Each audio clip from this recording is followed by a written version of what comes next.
しもし。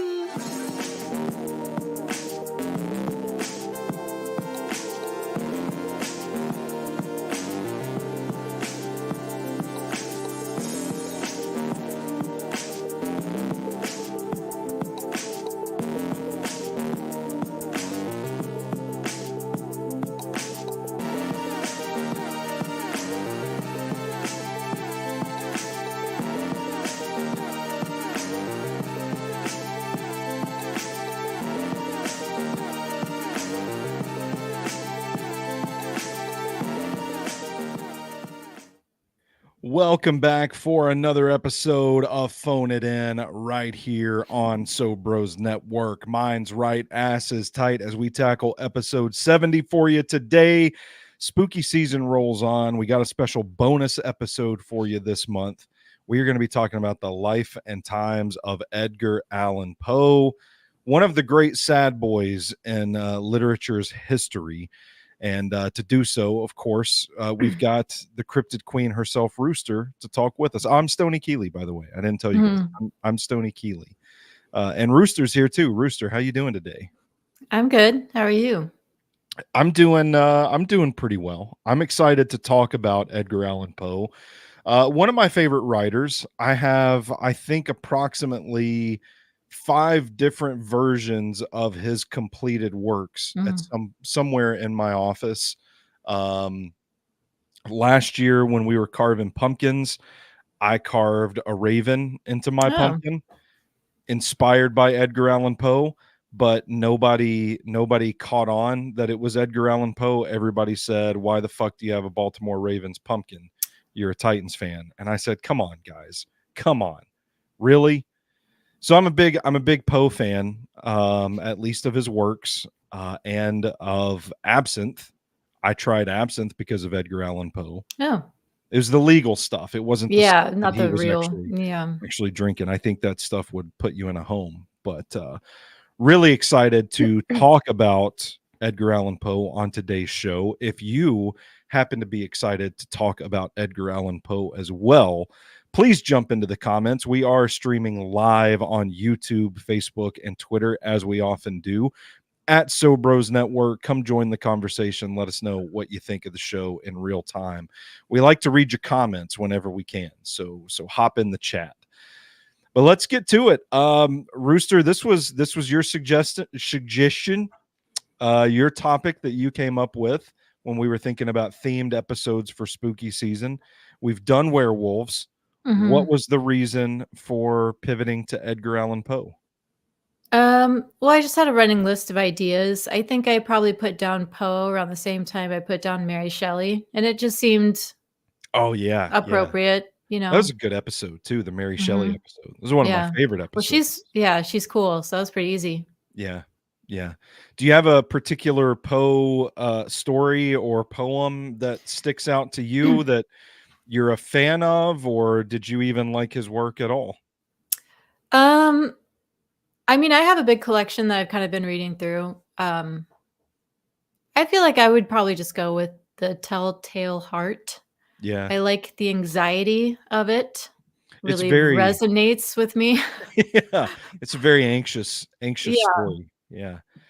I always liked The Mask of the Red Death. That was the one that I think I read it when I was in the 4th or 5th grade. It was elementary school for sure. And we had to read that, and I couldn't sleep at night for the week after that. It was around Halloween. And then we went to see a play at TPAC. Oh, nice. Performing Arts Center that was like the works of Edgar Allan Poe. Oh, that's cool. It was a school field trip, and they did The Mask of the Red Death, and then like visually seeing the story come to life triggered another week of nightmares. And ever since then, like I don't know, I just think that was one of the formative works in my lifetime, that I came about The Mask of the Red Death, and it transformed me. And I think that you probably wouldn't get it if you just watch this show or just read my work on SoBrosNetwork.com, but I think you can see a little bit of that kind of style in some of my short stories. And I think so. It's because of this influence. So I'm excited to talk about it, but Why don't you kick us off then? Let's get into the agenda here. And for those that might not be as familiar with Edgar Allan Poe, let's start with your introduction of the man that was. So, Edgar Allan Poe was an American writer, poet, editor, and literary critic who is best known for his poetry and short stories, particularly his tales involving mystery and the macabre. Love the macabre. He is Love it. he is widely regarded as one of the central figures of Romanticism and Gothic fiction in the United States and of early American literature. Yeah.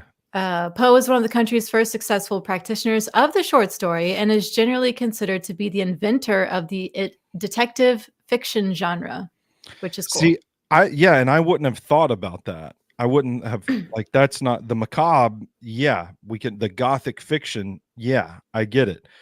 The first successful American literators. Yeah, like I can jive with that. I would not have thought detective fiction genre though. Yeah, well, that makes sense to me now trying to read through his works because I read like the Rue Morgue one or whatever, where it's like an orangutan or something. And it was very boring, but I was like, oh, okay, yeah, this is like a detective. Yeah. There's a little how can I say this? Well, we've talked about Sir Arthur Conan Doyle on this show before. Edgar Allan Poe is like less bitch made Sir Arthur Conan Doyle. Yeah. So there's a little bit there.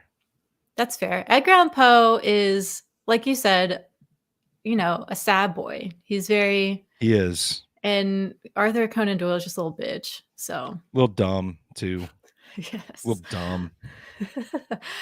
In addition, he is credited with contributing significantly to the emergence of science fiction.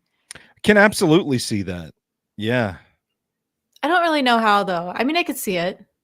Well, just like the vibes, the style, the subject matter, that sort of thing. I think there's some parallels. Have you heard of Altered Carbon? I've heard of it, yeah. Okay. The first season was really good. But they've got like a little Edgar Allan Poe guy, because it's like this hotel that he stays in, but it's run by, I don't know, he's not real. He's not even a person. He's like a program, but he's like the best character though. He's awesome. Just a little Edgar Allan Poe guy. Yeah, he's great. I love that guy. Like best character in the show. Anyway, he's first well-known American writer to earn a living by writing alone, which resulted in a financially difficult life and career. So his job was writing. So it's like, that's the "you had me in the first half" meme right there, because I read that and I'm like, oh hell yeah, like he did it. Do your thing, King. You did it. And then but it's it like, was no, not good. And I'm like, oh yeah, I get it. It's not an easy life. 11 years at So Bros Network. I've done a lot of writing, done a lot of podcasting, and haven't made a lot of money from it. And it's very difficult. I don't think people realize, even back in Edgar Allan Poe's day, when he was putting out banger after banger like he was back in the day, he still could not make a living off of writing alone. Yeah, I wonder how many people actually can do that. I think it's pretty rare. I think it's a lot more rare than people realize. And it's weird because some of the people who can do it are actually really fucking awful writers. And you're like, wow, how are you able to do this? You wrote a Court of Thorn and Roses, and this is fucking garbage, but good for you, bitch. Like, damn. Make your money. Yeah. Yeah, I don't know. Yeah. I mean, there's a lot of you go into like the mass market paperback section of a bookstore, and I feel like there's a lot of authors out there that are just fucking prolific. Like they'll just bang out novel after novel after novel. And these publishing companies, it's not necessarily like, oh, we're looking for something of the utmost artistic integrity. It's, hey, we want to take advantage of somebody that's going to give us 1 million books to sell over the next 5 years. Yeah. We just use this episode to shit on the entire publishing industry. So well, and then now there's like AI, and I don't know. There's yeah, it's crazy. And now you can self-publish whatever garbage you want to. Yeah, like a book of poetry. Like us. We're just publishing our garbage. Nobody can stop us. That's right. That's right. But we're published authors like now. $12. That's what I got my second paycheck from Amazon royalties. So $7.50. So let's fucking go. But the first one was $35. Yeah. So I can buy myself a bottle of gin. There you go. Ryan chimes in on Facebook. You just got to appeal to the teenage market. And maybe that's what it is. Yeah. Well, did Edgar Allan Poe? Yeah, that's it. Did Edgar Allan Poe appeal to teenagers? I wonder. Did teenagers know how to read back in Edgar Allan Poe's day? Depends on how much money you have. Yeah. Like I just wonder, were kids like, when I was a teenager, we go into Hot Topic and pick up a t-shirt off the shelf. Were kids like back in the day, all the goth kids like me, I wasn't a goth kid. That's just a joke that nobody's going to get. All the goth kids going to the library and picking up Edgar Allan Poe books. It seems like I remember, I don't know if this is something where I'm all over the place today. I'm sorry. Okay. I can't even talk today. So it's going great. If we're going to get into this at all, let me know. But I feel like at one point I read that Edgar Allan Poe wasn't really appreciated during his time, but I could be mixing that up with someone else. So maybe his books weren't for sale at the Hot Topic back then. It seems like they were. I mean, if he's able to make a living, I think the first I did read like his first novel it was the Raven poem was like an instant success. So it's like back in the day when like by Usher dropped on the radio. It was a similar sensation, like, oh shit. Yeah, I think people like Poe. Okay. I mean, he was very much of the era too. It was a very sad boy era. It's very goth time. Yeah. I think that's what I like about him the most. I know. Yeah. That's what I like about him the most. It's like you buy the books and they're all like the goth artwork and oh, I have we bought, Carter has one too. We bought like these prints from the really nice library in Inverness in Scotland, like these really old prints of like some artist doing Edgar Allan Poe. Oh, that's so sick. Picture. You can kind of see it in frame. It's that. Yeah. That. Yeah. It's pretty cool. It's like a melting body on a bed. It's pretty gross. Sick. Love it. Yeah. Anyway. Let's dig into his childhood. Yeah, sure. Okay. Poe was born in Boston, January 19th, 1809. His father abandoned the family in 1810, and then his mother died of tuberculosis in 1811. Destined to be a sad boy. Rough start. They were both actors too, I think. Oh man. Yeah. So, artists. Due for it. Yeah. He was due for it. Poe was informally adopted by John and Frances Allen of Richmond, Virginia. Okay. No relation to these people. No idea how they got this baby. I put that down because I really tried looking. Back then, you just had to pull yourself up by your bootstraps and go get you a baby if you wanted a baby. I mean, informally, how did people in Virginia find this Boston baby? And they're like, yeah, we'll keep him. Also, they didn't take his siblings. He had like a brother and sister. They just took him. Is it like in the movies? Like, did they put him in a basket and float him down the river and he just floated all the way down to Richmond? I am sure it's exactly like that. Okay. That would be my guess anyway. I did see it as presumed he was a godfather. No idea, though. Couldn't find that verified anywhere. John Allen? John Allen was I was about to say, whose godfather did Edgar Allan Poe become as a baby? Yeah, Poe had an older brother and younger sister, and they were, split up. I don't know Dang, where that they ended. sucks, man. The You Allens, couldn't find anything. They just disappeared? That well, sucks. I don't like, who really cares? It's like early 1800s. Who's like, you know what? We need right, like in our day and age, it's going to be so easy to find everything about what somebody likes in their whole life and their whole timeline. And it's Yeah. just like some idiot you don't give a shit about down the street. But Edgar Allan Poe in the early 1800s, and it's difficult to find details about his life. Yeah, fair enough. I get it. It just makes me sad for him. Like he He was is sad for himself. the archetype. He is the prototype for the sad boy. Yeah, he is.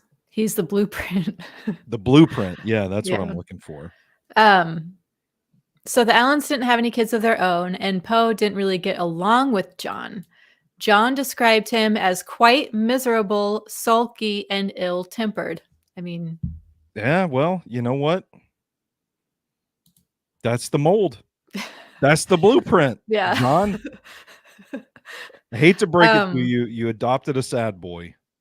Poe was later taken to Scotland and England from ages 6 to 11 because John was Scottish. Poe was given a classical education that was continued in Richmond.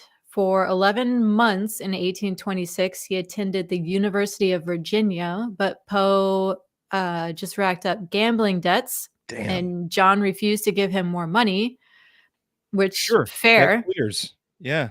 Poe returned to Richmond to find his sweetheart, like the person he was dating before he went to college. So he drops out of college because he doesn't have any more money. He comes back to Richmond and like his sweetheart is engaged to somebody else. This is a My Chemical Romance song. It is. He went to Boston, where in 1827 he published a pamphlet of poems. I'm not going to say, I don't care. Credited only to a Bostonian. Like that's. I think that's the story I'm thinking of earlier. Is that like his earlier stuff was published anonymously. Not even his name. Yeah, people didn't even know it was him. I kind of want to hang out with Edgar Allan Poe during his time at the University of Virginia. So when he was that age, you would want to hang out with him? Yeah, I mean, assuming like if I was the same age too. Okay. You would want to hang out with him at college. Yeah, it'd be weird if I was almost 40 years old. Like, I want to go hang out with the college. Let me go hang out with this teen boy. Yeah, no, but if we could have been bros in college, it sounds like he had a good time racking up gambling debts at the University of Virginia. Well, and being an alcoholic yeah. I mean, we could have just the shit we could have put into the world, the stuff we could have written, the stuff we could have created together. Yeah. Sure. Fuck. Okay, no. So he was poor. He was poor, so he enlisted in the army for a brief time. I didn't know this, so I looked it up. He was actually pretty athletic. Like he was a really good swimmer. He liked hiking. I don't know. You just don't imagine him as being athletic, but he was. No. So good for him. Yeah. His foster mother died, so they kind of had a reconciliation a little bit after that. So John, he and John. So John sent him some money, and but then Poe took off again and decided to make writing his full-time career. What were those conversations like? I wonder. Like, how crazy did it sound in what are we talking, the 1820s back then? Yeah. How crazy did it sound to John Allen when he's like, I'm going to make writing my full-time career? Well, and I think John, his dad came to America, or maybe he came after his dad. Like maybe his dad came here and then John came later, something. But crafts people, tradesmen, I don't know, very practical job. So yeah. I'm sure it sounded stupid. I mean, I'm sure a Scottish tradesman is going to be very like, what the fuck are you talking about, Edgar? It's like the equivalent of today, a kid telling his parents, I'm going to be a TikToker. Yeah, probably. Yeah. He's just like, this miserable little shit. Yeah, he's so sad. Taking my money. Yeah. So, his adulthood, moving on. So I mean, his childhood pretty clearly lays out the Yeah. vibes you can see in his work. Well, and that's even kind of like the vibe of this whole time period, because which this is like my favorite time period, and we probably talk about this a lot across several episodes. But like, this is where you're starting to get more people in more cities, more centralized, like more and more people living on top of each other, but everything's still like dirty. So you have a lot of sickness. There's a lot of death. So everybody is very like into the macabre. People are really into like spiritualism, which is coming around. Like, let's talk to ghosts. Let's write sad stories. Let's wear black. Let's be like intelligent emo people. Man, like, they're getting more into science, but it's still like, it's all very dark. Yeah. It's good shit. I love it. I know, me too. Let's add that to places to visit when we in our time machine. Yeah. Oh, fuck. Absolutely. That could be the first stop, the University of Virginia in the 1820s. Let's go try to find Edgar Allan Poe. Yeah. You know who I would also want to find? Who's that? Lizzie Borden. Oh, okay. Yeah. That's because a story. The rest of her life was also pretty interesting. Like, she never. Was it? Yeah. I didn't Very know. Interesting woman. Whether she did it or not, I don't know. It kind of sounds like if she did do it, maybe it wasn't entirely undeserved. Yeah, fair enough.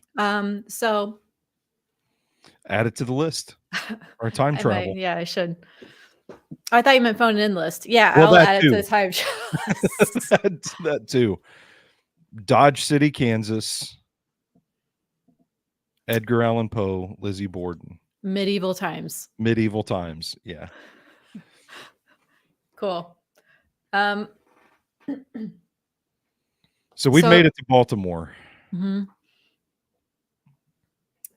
He became an editor and critical reviewer for Southern Literary Messenger while continuing to write. Well, damn it. He didn't, that ain't writing for a full-time living. No, and he did work on other like magazines or newspapers or whatever, but I think eventually he stopped doing that and was just writing. Unless he was just, I don't know, does it count being an editor? Does being an editor also count as just like writing for your full-time job? Yeah, I would say so. But then there are editors who then have made it their life's living just being an editor. Yeah, that's true. So maybe it doesn't count. Yeah, I don't think it maybe does. He stopped doing this later on. I don't know. Anyway, he moved around a lot, and he married his 13-year-old cousin. Ooh, this does not sound very cool. No, it doesn't. Yep, it sure doesn't. Virginia Clem in 1836. He was 27. So age difference is a big problem. The fact that she is 13 is a big problem, and that it's his cousin. There's just a lot of problems. What were the norms back then, though? Because I don't feel like getting married at 13 was a big deal, but maybe we're at a point where, I don't know, maybe there's a little bit of, hey, if you're 13, you shouldn't marry a 27-year-old.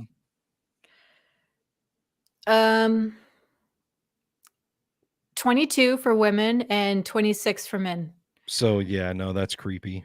Women began, well, this is the 18th century, so this is actually like the 1700s, because this never understands centuries. Women began courting as early as 15 or 16. Yeah, marrying at 13, that's crazy. That's too much.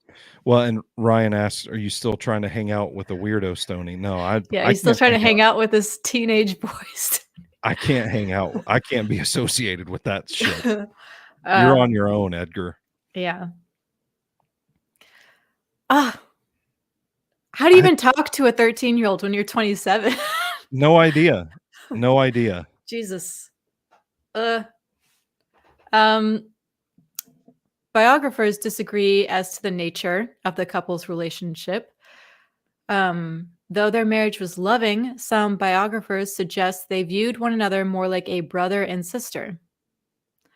A part of me is just thinking, are they saying that to make him less creepy? Maybe. Like trying to whitewash his behavior a little bit, whatever the saying is. Could be. They're like, no, we can't have Edgar being a fucking freak out here. Jesus. Okay, so a few years after their wedding, Poe was involved in a substantial scandal involving Frances Sargent Osgood and Elizabeth F. Elliott. Rumors about amorous improprieties on her husband's part affected Virginia Poe so much that on her deathbed, she claimed that Elliott had murdered her. I said, shit. that doesn't sound like sibling love to me. Oh, shit. Because why are you going to be so upset about rumors of infidelity? If you're just brother and sister. Right. Yeah. But Virginia died of tuberculosis when she was 24. This started making me think, like, is Edgar a carrier? Is he just giving people tuberculosis? Yeah, could be. I mean, if his mom had it. Man, that would suck. He's just killing everybody around him? Yeah. Back then, there's no control over it. You're just passing it out to everybody. It's like that other episode that we've done, whatever her name was. Typhoid Mary. Yep. Yeah.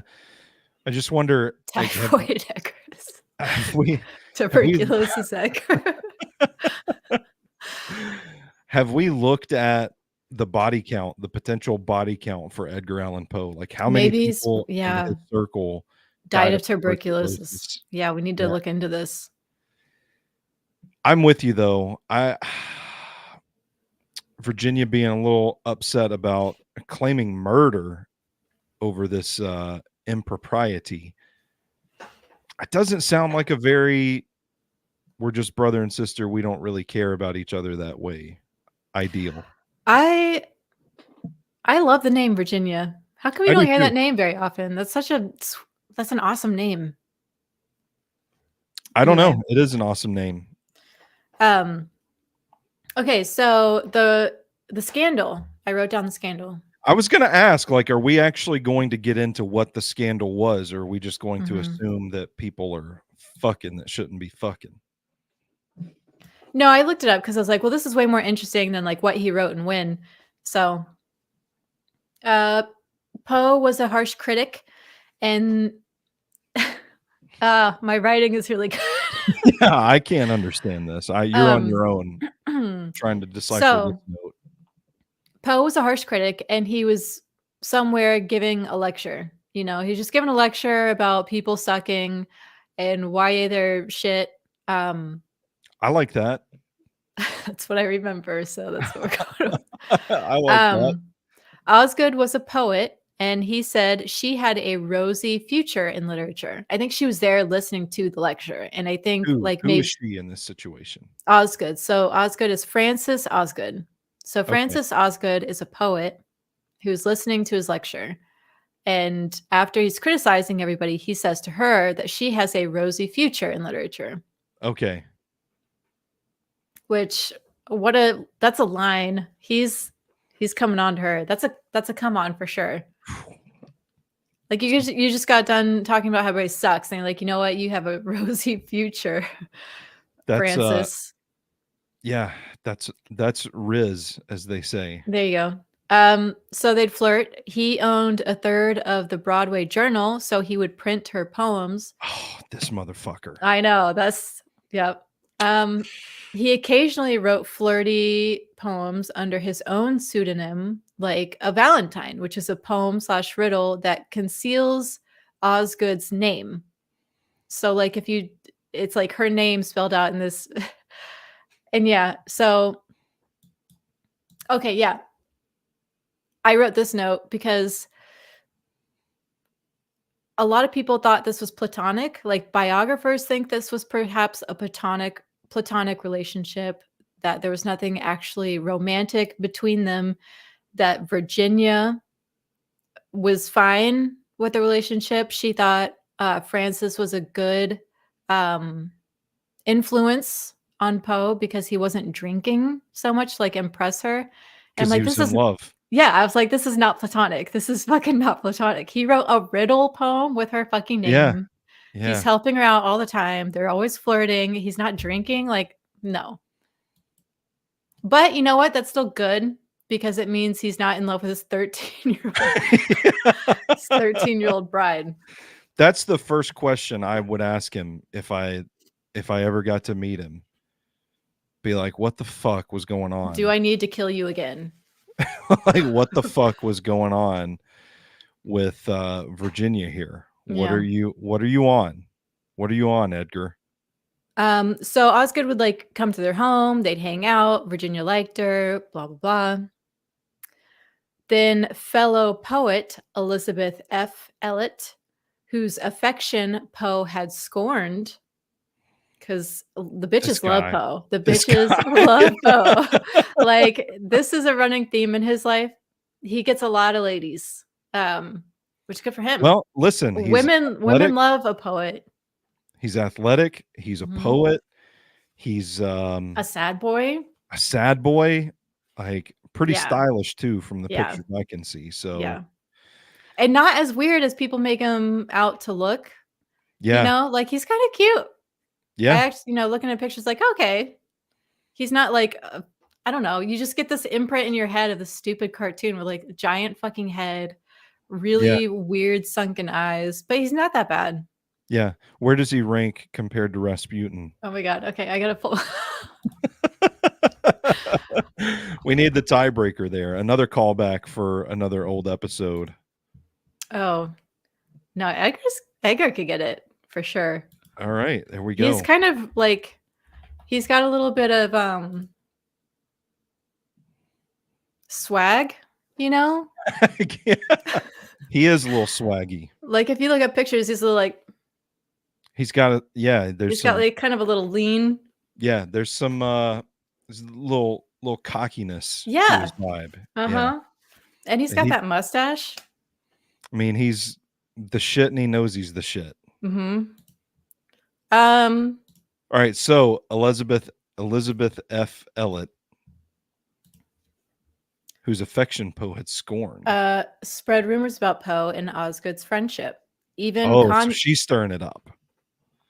Contacting Virginia about alleged improprieties. So Elliot even suggested that Osgood's third child, Fanny Faye, was not her husband's but Poe's. So, and this child only lived for a few months. So had tuberculosis. I mean, there's no way to prove it. It's not like she grew up and you could tell that it's like Poe's child. But it's already like a sensitive subject, I'm sure. This is a baby that died. And then I guess that's a pretty huge allegation, even though they're always together. Like, and flirting so like out in the open. So I don't know. Like, that's just, come on. But it's like, it's this which is going to ruin you. I don't know, man. So Osgood, in an attempt to protect her public character, requested Poe return her personal letters to him so she could destroy them. So that again is like, what are you guys writing? Yeah. This is not platonic, huh? There's some somebody's got some pictures. Yes. Y'all been passing pictures back and forth. Yeah, so this is like, we need to get rid of our DMs right now. Yeah, we need to clear. We got to clear the DMs. Fuck. I keep losing my place. And so July 1846, Osgood's husband, Samuel, demanded Elliot apologize to his wife lest he sue her for defamation, which good for that guy. Yeah. Standing by his woman. But we're in some drama here. Legal. I mean, this is a big deal, I guess. This is very scandalous. Yeah. Um, 1846. Ellett responded in a letter, retracted her statements, and put the blame on Poe and his wife, Virginia. Whoa. Oh, shit. So Osgood and Poe did not interact after 1847. They're like, yeah, people know we had to get rid of the evidence, and now we should just not talk to each other. Osgood died of tuberculosis. Damn it. There's a fiction idea in here somewhere. Like this could Poe just keeps killing people. This could be Game of Thrones right here. What, the scandal itself, or the fact that Poe keeps killing people with tuberculosis? Well, both. That's a nice that's a nice layer to the story that we're adding. Okay. Poe was dismissed from his job in Richmond, apparently for drinking. He's a big drinker. He was a big drinker. Anybody's sad. I mean, that's not a surprise. It's not a surprise. And the absinthe stuff too. I don't know if it's in the agenda or not. It's not. Like he would drink the shit that caused hallucinations and make you go blind. The Green Fairy. And that's just crazy. It's just crazy to me. I would drink absinthe. It doesn't taste very good. And tried, I've had the legal stuff. The watered down legal stuff. Yeah. But the real stuff, you pour it over like a little sugar cube. Yeah. So it tastes better. I drank the fake stuff straight and was like, oh God, I can't imagine this like dialed up to 11. I want to drink what Poe and Toulouse-Lautrec were drinking. I want to get real sad boy. I want to I'm legitimately afraid that if I do the real thing, I'm going to go blind, you know? I don't think it works like that, does it? Is it like one drink, you'll go blind, or is it like continued use? I don't know.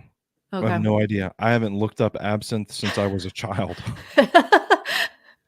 All the kids are into absinthe. I was too, though. As a teenager, everybody wants to drink absinthe. You're like, where's that shit? Absinthe and peyote. Mm-hmm. I was like, oh wow, these sound really cool. Never did anything. I never did peyote. No, me neither. I don't even know if that's something you could acquire easily. I had a friend that swore up and down that he like went out on a trip to Arizona or New Mexico or somewhere and got some peyote. But I don't know. Well, there's better stuff. There's better stuff to do now. Figure out how to get peyote. Yeah, you can get peyote. It's mescaline. Let's get some peyote and let's get some real absinthe and let's do them on the next show live on the air and see what happens. You've never done like a drug in your life. No, I haven't. No. You do it for content. I would do it for content. Yeah, I would. There's not much that I wouldn't do for content. So, except go to a haunted place. That's still kind of rough. But I said I would do it. Okay. Just not a haunted place that I have to go back to and visit. Okay. That you just hit it and quit it. Yeah. Okay. Yeah. I would. That's fine. I would do it. It would be shitty content. I just have my eyes closed the whole time, but I would do it. So he's drinking. Okay, to talk well in a large company, Poe needed a stimulant, sure. But a glass of sherry might start him on a spree, and although he rarely succumbed to intoxication, he was often seen in public when he did. This gave rise to the conjecture that Poe was a drug addict, but according to medical testimony, he had a brain lesion. Yeah. So it's like he's very social. Like he's just a social drunk. Maybe he's not drinking that much at home. I don't know. Just need a little glass of sherry to get me started. And then he doesn't know how to control it. He doesn't know how to control it. He just keeps going to keep it up. And before you know, he's just way too drunk. Yeah. I understand that. I've absolutely been there before. Yeah. Been there before, going out and I'm like, you know what? One or two. Just to warm you up. And then you can't stop. And then before you know it, you're in the bathroom like, I'm way too drunk. I feel like I've been at work happy hours. Like, oh God. before. Yeah. Oh, Kelly chimes in. Stoney and Rooster overnight in haunted prison. I've floated the idea before. That's what I want to do. I want to go to that insane asylum that's in Kentucky. That's what I want to do. Overnight. Oh, that's rough. I don't know. I don't want anything sticking to me. If I'm there, nothing will happen. Yeah, I forgot we had that conversation. That does change things. If we're like traveling or overnight, we got to stay in the place. Can't just go in, film a couple things and leave. No, you got to stay. You got to stay. I still want to do it. You have to buy tickets way in advance, though. It's very hop in place. Yeah, I don't know what their media policies are. If we could just get a credential to come in there with a camera, which I don't have, by the way. I don't have a good camera, so we'd have to sort that out. Yeah. Anyway, glass of sherry to get me started, and then maybe I'll stay the night in the haunted prison. In the corner trying to breathe heavy. We'll start with a glass of sherry. We'll do the absinthe. We'll do the peyote, and then we'll go in the haunted prison. Oh my God, that would be so fucking crazy. I'd be tripping. That would be the most terrifying experience. Yeah. Just from the drugs. Yeah, it would be. Yeah. I mean, you wouldn't know what was real and what isn't. Well, you just be scared for no reason. Yeah. Okay, so I said, of course, he was also pumping out beggars. Oh, my editing was crazy. The Raven was an instant success when it was published in 1845. 1845. So that's before his wife died. He's kind of skipping around a little bit here. Keep things. But after his wife died, he went to Rhode Island, wooed another poet. Because he's got Riz. I know. Had a brief engagement. I mean, have you seen him? He's got his little mustache even looks like it's kind of fallen down his face a little bit. Like, yeah. I get it. Flirted with more people. Yeah, he moved south, flirted with more people, then back to Richmond, and finally got engaged to his childhood sweetheart, Sarah Elmira Royster, who was now widowed. So this is the original. Did the guy die from tuberculosis too? I don't remember. I think I did look it up, but I don't remember.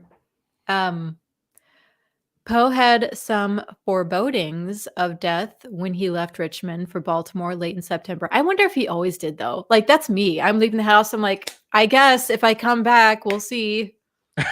You know? I don't know. Like, I like it better that he was on some absinthe and saw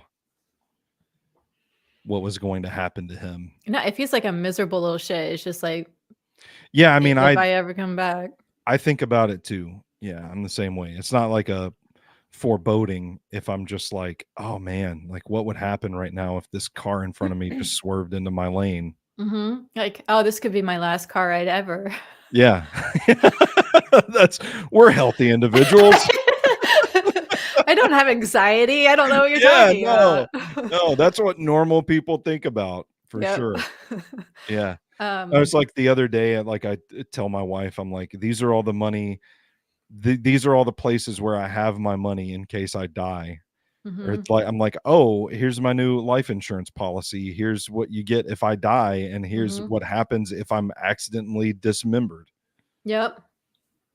And in my head, I'm just like, oh, this is perfectly normal. This is fine. But well, and then whenever Carter leaves, I'm like, I might never see him again. You know? Like, this is great. They just start. I get into that thought, like, okay, well, what does my life look like now? Yeah. And then it just spirals. That is so healthy. We are Edgar Allan Poe. We are carrying on the legacy. I have a dark purple office with Edgar Allan Poe artwork on my wall. Yeah. Just call me Virginia. I wrote a parody of The Raven. Oh. Yeah, it's in my book of poems that you can buy on Amazon. I own it. It's sitting right next to me. It's always sitting right next to me. It's called The Bird. Cool. Yeah, it was fun. But I love Edgar Allan Poe.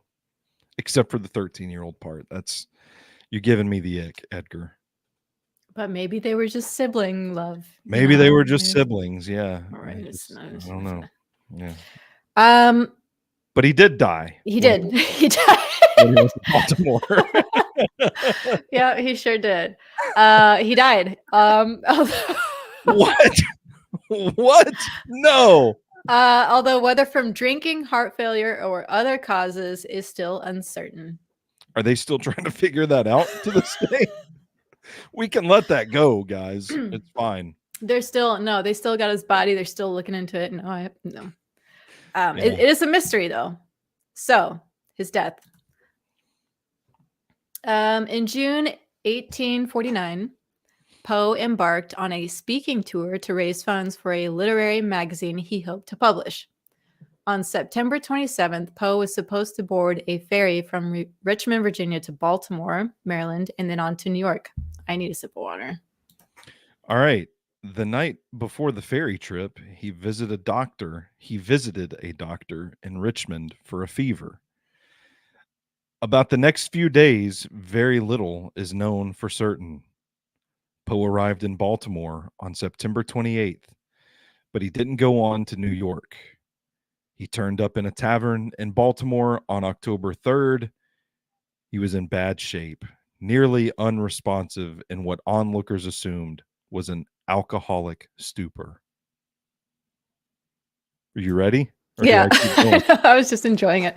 A note was sent to a local doctor, and Poe was soon admitted to a hospital. That sucks. Yeah. So it's kind of weird, the missing days and then just showing up where like missing things. So one odd detail here is that the clothes Poe had on did not appear to be his own. Ooh. Instead of his usual black wool suit, he was wearing a cheap, ill-fitting suit and a straw hat. A scarecrow? Which is not his style at all. No. So in the hospital, Poe continued to drift in and out of consciousness, hallucinating and speaking nonsense when he was awake. On October 7th, he died. A Baltimore newspaper reported enigmatically that the cause had been congestion of the brain, which was sort of the typical, damn, he died from alcoholism. Oh. But like that wasn't respectable to say. So they would say congestion of the brain sounds like that's relatable. I get that. I feel that some days. So several theories about Poe's cause of death have emerged. The most prominent is that he died from complications of alcoholism. J.E. Snodgrass, the doctor who saw Poe in the tavern, believed that Poe had been drinking heavily and that he ultimately succumbed to the tremors and delirium that can accompany alcohol withdrawal, which doesn't make sense. Or like, I guess maybe he's in the hospital, so he's not drinking anymore. And it was such a hardcore binge that the withdrawal killed him in the hospital. Yeah. Is that a common thing? I mean, I know that there are some like really tough physical symptoms to alcohol withdrawal, but I've never really thought. I know like people die. Certain like drugs, if you just quit cold turkey, it can kill you. You know what? No, I do know that. Yeah, alcohol will do that. I am aware of somebody who you have to drink. You got to drink a fucking lot of alcohol. The guy I know who's drinking the most is not the healthiest person. He goes from like extreme to extreme. He's either incredibly alcoholic or running marathons in the desert. So I think he was drinking like, easily a bottle or two of vodka. And I don't know. He said when he quit cold turkey, he actually had to think of who he might phone because he thought he might be dying. Like it was so bad, the like shakes and sweating and so it's plausible then. Yeah. A number of secondhand accounts seem to support Snodgrass, saying that Poe had encountered acquaintances in Baltimore and gone on a drinking bender. At the time of his death, however, he had actually joined a temperance society. What's a temperance society? I'm not familiar. I guess like you're not drinking. It's like AA, but we live together as a society. No, I don't think they live together because you can be a member of a society and you're not living together. But I think like probably like AA. Okay, gotcha. So he was trying to get on the straight and narrow. Yeah, like what he would do. He would drink and then stop and drink, like a lot of alcoholics. But at this point in time, he was trying not to drink. Gotcha. Moreover, John Moran, the attending physician at the hospital, was convinced that Poe was not drunk and hadn't been drinking in the days leading up to his death. The duration of his illness and the fact that he seemed to recover slightly in the hospital before worsening and dying also seemed inconsistent with alcohol withdrawal. So what other... Well, okay. Yeah, let's keep going. A number of diseases have been proposed as possible causes of Poe's death, including diabetes, heart disease, epilepsy, tuberculosis, although that bitch, no. It's not tuberculosis. He's a carrier. He's not dying from it. He is the tuberculosis. He is tuberculosis. And rabies. Rabies. Damn. Poe's delirium seemed to get better and then worsen again over the last days of his life, a pattern observed in patients with late-stage rabies. Furthermore, Poe's hospital records indicated that Poe had difficulty drinking water. Where's he getting rabies in the 1840s? Is this just a like cities are gross kind of thing? He's hanging out in cities? Well, like a rat, a bat. Damn. If you get bit, you know. I mean, that sounds like the absolute perfect way for Edgar Allan Poe to go. Rabies. Rabies, that actually being bit by a bat. That would actually be awesome. Or a rat. Either one fits. Yeah. Okay. I've come around on that one. I like that one. Is there...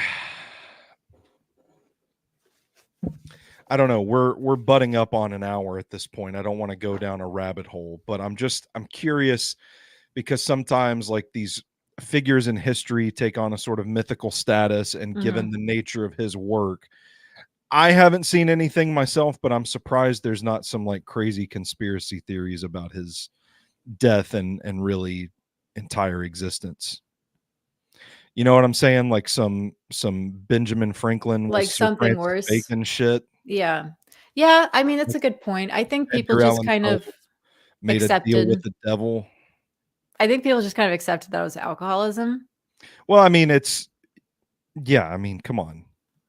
It's alcoholism. There's some sort of complication. But this next one is one that I've heard before, and it is interesting. So another theory is cooping. Excuse me? So cooping was the thing. Okay, so cooping happened in taverns. So the tavern where Poe was found was being used as a polling place. It was common back then because like, oh, a bunch of adults gather here so they can vote. Yeah, we'll just vote here. In a cooping scheme, gangs working for corrupt politicians would grab unwilling bystanders off the street and force them to vote repeatedly for a certain candidate. Damn. Victims were often beaten or forced to drink alcohol to make them comply. Disguises were also used to allow the victims to vote multiple times. Because that's another weird thing. Like, okay, he's just drunk, but why is he wearing somebody else's clothes? Like, what's going on? Yeah. But my thought... Scarecrow clothes. That's weird. That is weird. Yeah. My thought with this, though, is like, if you're trying to dress somebody up and get them to vote multiple times, you don't want somebody who looks as unique as Poe. Like, why are you getting Poe? Like, was he recognizable around town back then? I don't know. Maybe how not. Like celebrity, if there was such a thing back then, but like probably not to like. I doubt he would be recognized. Like, he might be recognized if at like a university. Yeah, okay. But like maybe not a tavern. Yeah. Like those people in there are probably not reading the Telltale Heart. Fair enough. Fair enough. But you never know. I don't know. Yeah. But like, why are you grabbing the guy with the big forehead and the like mustache that looks like it's slipping off his face? Yeah, I don't know. It seems pretty like distinguishable features. Yeah, you just slap a straw hat on him and call it a day. This is Bob.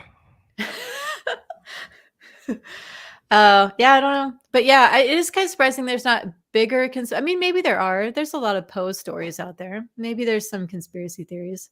Yeah, that's for part 2 next spooky season. We'll dig into Edgar Allan Poe conspiracy theories. I'm going to Google that after we get off the recording. Yeah. And I'm going to end up on like a search list probably for my Google No. history, but I don't know. I think just it's looked up, can you buy a peyote? And fair then enough. how young could you marry in the 1800s? Fair enough. Yeah. Interesting guy, a lot of work. Kind of a different conversation than I was expecting on today's episode, but how did putting this together for this show, did it change your opinion of him, or did you learn anything new that particularly fascinated you about him? I was kind of surprised at how like boring it was, honestly. I was hoping Yeah. for a little more juice. But I think maybe the coolest thing I learned was that he was such a ladies' man. I mean, that's pretty neat. Good for him. I did not know that either. And I felt like, I've done some due diligence on Edgar Allan Poe.